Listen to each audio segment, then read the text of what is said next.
Today I need you to embrace what comes hard. Today I need you to accept the challenge. Today I need you to fall in love with the process. There will be plenty of opportunities to get discouraged, to lose your passion and think that it's not meant to be. But if you're going to reach your destiny, you have to have a made-up mind. If you give up after the first time, or the 5th time, or the 30th time, what that really means is you didn't want it bad enough. There should be something you're believing for, that you are relentless. You are not moved by how impossible it looks. You're not discouraged by how long it's taking. You don't give up because people told you no. Your attitude is, if I have to believe my whole life, I am not going to stop believing. I am not going to take no for an answer. I'm not going to settle for mediocrity. I'm going to keep pursuing what put in my heart. And ask ourselves, what do I really want? What do I really want? And write it down. Writing causes thinking. Thinking creates an image. And you get these images going, you're building a vision in your mind.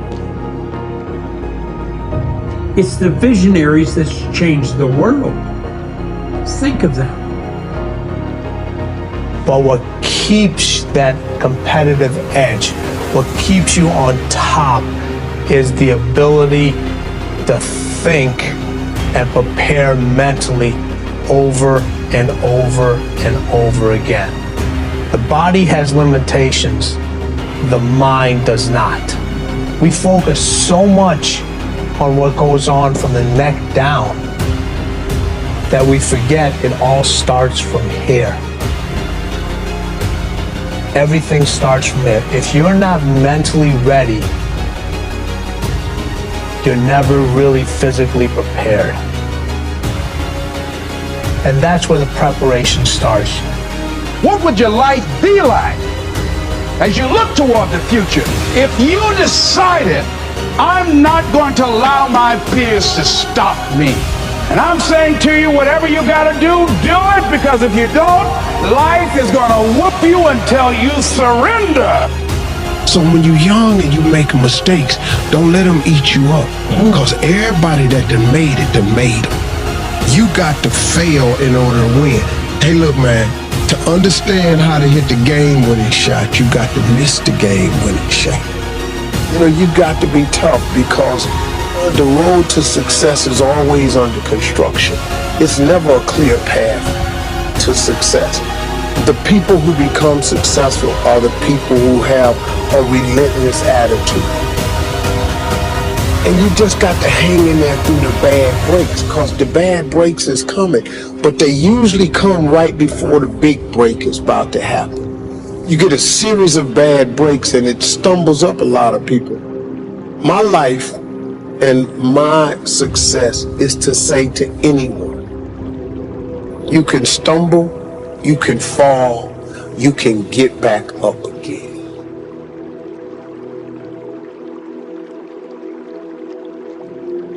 No matter what you face,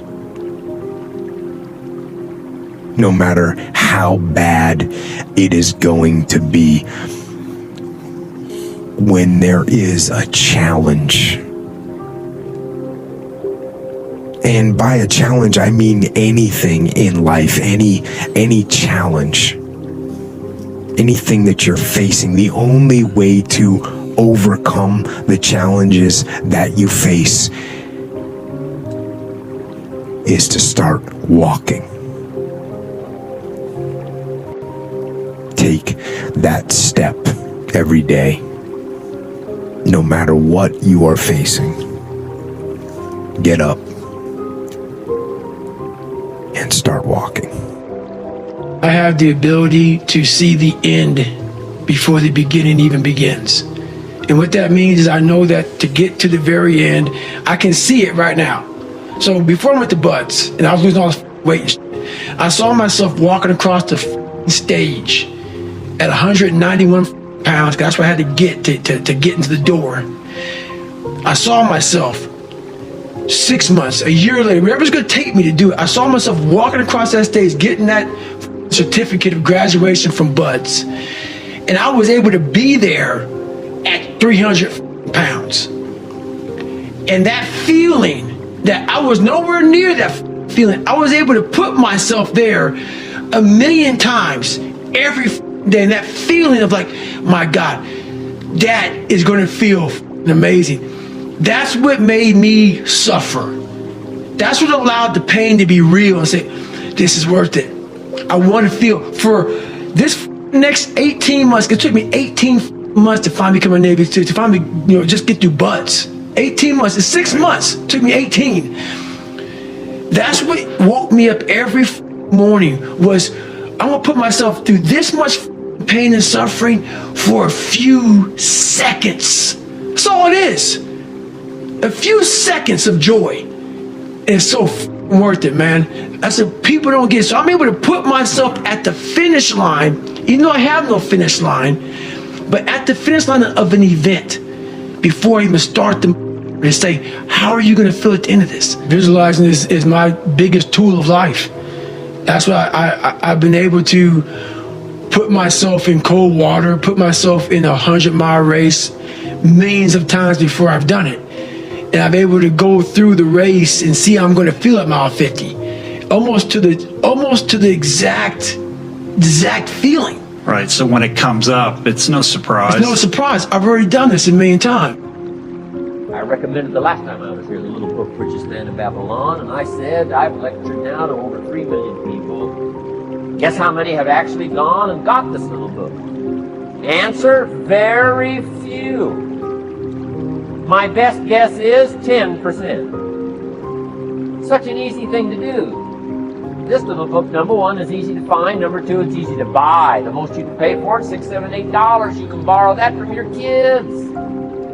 But if it's easy to find and easy to buy, and if it's easy to read, why wouldn't everybody go get it? We don't know. I don't know. Nobody knows. Here's how profound it is. Some do and some don't. Now here's the numbers. About 10% do. We don't know the mystery of that. And I'm telling you, 10 years from now, those numbers will still be the same. The numbers don't change. Only the faces change. I used to belong to the 90% who couldn't be bothered even if it was easy. How many people have a library card? Answer, 3%. 97% couldn't be bothered. Guy specializes in happy hour, but he doesn't have a card. And now readily and quickly blames the government and blames his company and blames the pay scale. Here's my advice to you today. Walk away from the 97%. Don't talk like they talk. Don't go where they go. Don't act like they act. Don't specialize in what they specialize in. Throw away the blameless they cling to. You got to be consciously conscious today, because your environment can hypnotize, mesmerize, and paralyze you. The other thing is, take full responsibility for your life. Oscar Wilde once said, responsibility is what we expect from somebody else. This is very true. Most people dread accepting responsibility. That's just a fact of life, and we can see it in operation every day. We can see ourselves getting hot under the collar when the dentist keeps us waiting, and we're sitting there reading old magazines when our appointment was 30 minutes ago. And we don't stop to think that we forgot to mail in this month's mortgage payment. We can see ourselves growing angrier and angrier because a business contact is supposed to call at noon, and here it is almost 2 o'clock, and the phone still refuses to ring. But we don't stop to think about the calls we ourselves have forgotten to return while we've been so busy fuming. We can see ourselves writing an angry letter to the airline because a flight was delayed, but we don't write an angry letter to ourselves when we're late for something, even though that might not be a bad idea at all. Yes, we can see avoidance of responsibility all the time in both our personal and professional lives. And here's something else we can see just as often. We can see that most people aren't as successful as they wish they were. Do you see there's a connection between these two very common phenomena? I certainly do, and by the end of this session, I hope you'll agree with me. I hope you'll understand that it's in your best interests to take responsibility for everything you do. But that's only the beginning. I'm also going to suggest that many times it's even best to accept responsibility for the mistakes of others, especially when you're in a managerial or leadership role. I can hear you saying, what? Accept responsibility for someone else's mess-ups? Why would I want to do something like that? Well, that's a fair enough question, and over the next few minutes, I'll try to answer it. One of my weak points in my personal life is I don't like technical stuff. So even though I have to be on Twitter and Instagram and Facebook, I don't care for that. So guess what? I find somebody who loves to do that. You know, I find somebody who has a strength where I will have a weakness, and I partner with them. All you're trying to do is get to the goal. No one gets there by themselves. Everybody needs help. Now, when you know what you got going for you, be confident, not cocky. Managing your strengths, knowing what they are, and don't let nobody talk you out of it. And that gets you fight ready. You get fight ready like that. You got to know you. Helps you develop your skills. All the while, you're developing your strength. You just got to keep developing the strength. Don't let anybody talk you up. At the same time, you must work on improving your weaknesses. So I've had to, in spite of myself, get on Instagram, get on Twitter, get on Facebook. I got to do the videos whether I want to or not, because the world is moving to social media. If I had as many followers as Kim Kardashian, I probably wouldn't even have to do this TV show. During the years when professional basketball was just beginning to become really popular, Bill Russell, who played center for the Boston Celtics, was one of the greatest players in the pro league. He was especially known for his rebounding and his defensive skills. But like a lot of very tall centers, Russell was never much of a free throw shooter. His free throw percentage was quite a bit below average, in fact. But this low percentage didn't really give a clear picture of Russell's ability as an athlete. And in one game, he gave a very convincing demonstration of this. It was the final game of a championship series between Boston and the Los Angeles Lakers. With about 12 seconds left to play, the Lakers were behind by 1 point, and Boston had the ball. It was obvious that the Lakers would have to foul one of Boston's players in order to get the ball back. And they chose to foul Bill Russell.